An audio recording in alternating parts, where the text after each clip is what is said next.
Have Leeds got enough in attack to survive the Premier League this season? There's been good signs in terms of solidity and being hard to beat, and clean sheets against Newcastle and Everton, and very, very nearly Fulham as well. But defences obviously guarantee you won't lose. We know you need goals to win games, and we know you need to win games to survive in the Premier League. Have Calvert-Lewin and co up the other end of the pitch got enough firepower to get the job done? We had a great chat about this on the 3 at the Back podcast yesterday over on Conor McGilligan's channel with Matt SB there as well. We're going to run a clip and you can watch the whole conversation up there at the end.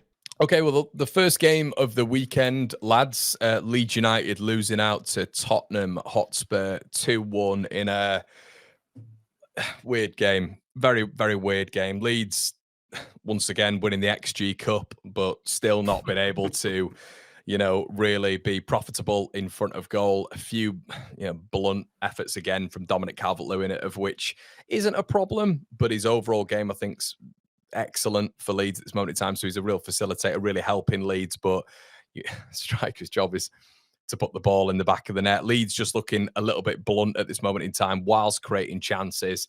There are options from the bench, but I thought Spurs in this game really showed why, they're a top side, really. I thought it doesn't measure in XG, and obviously that's why you can't just take football on XG, but I thought there was a lot of moments of which maybe the ball was flashed across the box, which obviously, unless there's a contact on the other side, doesn't qualify as XG. I thought there was a couple of moments of which after Spurs scored that first, a second or a third could have quite easily gone in, but Leeds dug in, and I thought towards the end, we're actually quite unlucky not to get a point.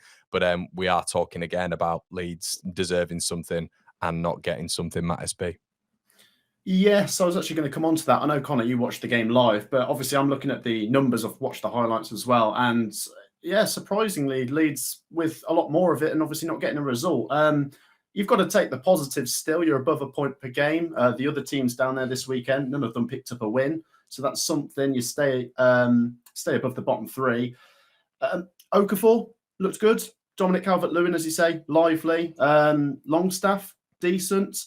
Probably Darlow's worst game, but I will say there was 2 deflected goals, so it doesn't help, of course. But I think he only made the 1 save in the game. The Athletic have also, interestingly, just to add to your point there, Matt, have put Sean Longstaff as the 5th best signing in the Premier League this transfer window, which is interesting, just to add to your point. Yeah, absolutely. And we always say Premier League experience is key, don't we? But yeah, I mean, the XG numbers should mean something surely going forwards, and they've been pretty good all season. And then once again, I did say about the quick responses. We've seen every time Leeds have gone behind, a matter of 10 minutes later, they're back in the game. I know they've gone on to lose this one, but they're very competitive. And it is a difficult game ticked off as well. So, yeah, you look at the next couple of games, Burnley, West Ham, and there's Forest in there as well between the next international break. Got to tick off at least 4 more points to stay above that point per game. But on this game alone, the performance is all right. Obviously, the result just very frustrating. Yeah, Ben. Once again, it's very difficult to analyze this game. It's just, Spurs are better. They didn't generate that much, but when you've got a 4th striker coming on in Richarlison, Brazil's number 9, who's got 5 goal contributions in 6 and starts behind Tel, Kolo Muani and Dominic Solanke, and he would be starting for Leeds week in, week out if we had someone like Richarlison, obviously. I'm just kind of a bit like, okay, yeah, it sort of is what it is for this one. I know it's not hyper analysis, but it's just you don't want the games to drift by like that, where you say, oh, it's a coin flip game. It's reasonably even. Maybe Leeds had the better of it. And, oh, if it's a coin flip game against any of the 17, you lose. You don't want that to be the narrative, do you? You want to be fighting and, oh, it wasn't a coin flip game. We had a really, really good go at them. Oh, they had this period of the game, but we did all this. The worry I've got, Conor, is when you use the word blunt, because how do you solve blunt? You either get better finishes or you make better chances, which is difficult to do inside of a season and outside of a transfer window. Look, Leeds have got quality players who can score low probability chances. But I do worry, mate, when you say the word blunt. Yeah, understandable. I think the generation of chances, I think it is an interesting one. I think Dominic Calvert-Lewin potentially could have had 3 against Bournemouth, I think. And I'm not just putting it down to DCL, but he is the 100 grand marker signing, of which, Leeds fans are like, well, that is our number 9, obviously. Tottenham, there's a big chance inside the area. I don't know if you guys saw it, but there's a mistake. Bentancur, Can you lost see it. him starting to take these, though? No, I can't. And the reason behind that is because I think I think with Dominic Calvert-Lewin, and we did previously have a striker who was quite similar to this, but I think Dominic Calvert-Lewin is much better than Patrick Bamford. But I think there is a high volume of chances needed, but he's excellent systematically for Leeds. He's brilliant. You can't take him out. He's a target man. He gets Leeds out of high pressure situations. He's good at dragging other players into play, getting us up the pitch, winning free kicks. So there's so many sort of other areas of his game where he's actually heavily complete, and obviously which is what got him his England call up, and what under Ancelotti was, he's one of the best strikers in the Premier League. But it's getting back to that. I guess the good thing is he's not injured straight off the bat, but the chances have got to turn around, I think, Ben. I think the chances have got at some stage. It's okay what you described, and I'll bring Ipswich into it for the first time today. Ipswich ding, ding. Ipswich have George Hurst up front. Conor, his job's not to score 25 goals. His job's to lead the press, punch holes, link, and give the ball to the 3 behind him. So it's not that it sounds ridiculous. If you're a fan who's watched in the 80s and 90s, and I say a striker's job is not to score goals, you're like, what are you talking about? But you can get the goals from elsewhere, can't you? Or can you? Yeah, I think interesting that comparison, though. I think Ipswich's dynamite front line in the Championship is something of which maybe is going to take the pressure off Hurst. I think with Leeds, you're looking at Brendan Aronson, Okafor, Longstaff, and we're talking about Premier League here. So there's just been opportunities of which I think Leeds, and I think that's where Leeds fans' frustrations are. I think we're playing well, we're happy with the performances. Matt's quite rightly mentioned the points per game, which is important. I think it is it's a big thing. Leeds starting to put some of these chances away. I mean, Willie Gnonto looks like he's coming back. There's selection headaches between Altanaka now, I think, and Anton Stark. Jacobiol's on the bench. There's conversation about him maybe coming in for Pascal Struijk at some point. So there are selection headaches there for Farke.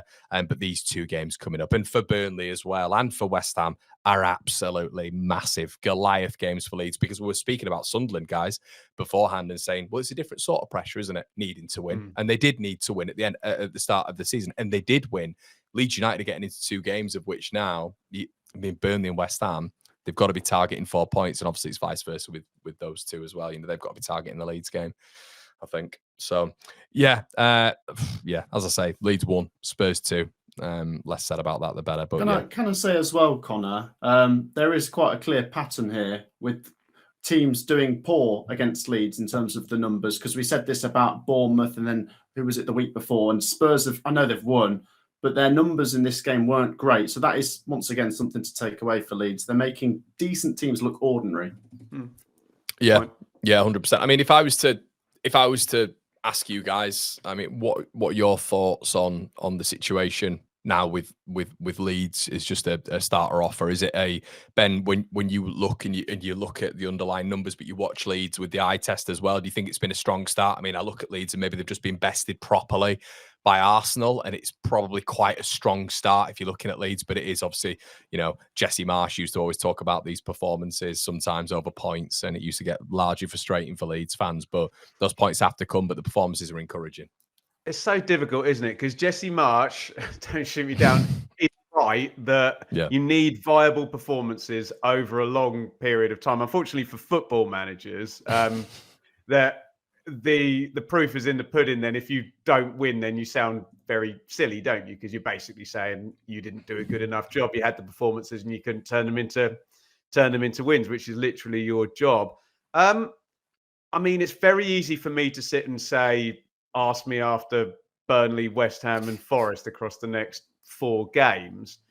But if I can frame it, Conor, in a way of, if this standard was maintained throughout the next portion of games up to Christmas, think you'd probably be pretty happy with that, wouldn't you? You know, in games, look, you're going to lose games in the Premier League, aren't you? It's just, and one thing I'm not seeing here is back-to-back defeats, and that's so vital, isn't it? Just stop, get a draw after a defeat, and you know, get a win in there. But I'm sure Matt's about to correct me and say, well, draws are irrelevant, you need wins. But I wouldn't be too unhappy with it. And you can call that Fulham defeat. We discussed it on the show, didn't we? You call that Fulham defeat unlucky, that could have gone the other way, and even this Spurs one. But you can't have too many of them add up where we're going, oh, it's all well and good, all these defeats, they're great, they're fine. Well, Ben, interestingly enough, you can comment on this. There's been a rhetoric a little bit on Ipswich. Ipswich are what is being framed as the beginning of last season in the Premier League. Ipswich were losing games by fine margins a lot of the time, and the quality came to the fore. In your opinion, is there a difference? We'll just focus on Leeds for this, but is there a difference between Ipswich and Leeds United in terms of maybe squad depth, caliber, whatever it may be, in your opinion? Well, the big difference is that Leeds got wins early in the season. So, yeah, Ipswich were in games and performed, quote, well, and like literally didn't win until, I can't remember when the first win was, like November time or something ridiculous. And, of course, the big difference is that you won't thank me for saying Leeds famously had the most highly paid team to not get promoted from the Championship 2 seasons before they went up. They had a well-stocked squad, obviously, with the 100-point season, and Ipswich were kind of, as we've said before, fixing the plane while it's in the air, building a Premier League team on the fly. So you can easily argue Leeds are better all round as a club to survive than Ipswich were. They have double the points Ipswich did this time last season, by the way. Wins, mate, wins. I just find it an interesting talking point, because I think Ipswich were kind of, I don't know, were they the best equipped side going into it last season? It was small, it was tight margins. I remember the discourse around it was Ipswich were in games, and I think it's just fascinating to touch on that, especially with the Ipswich fan in the room.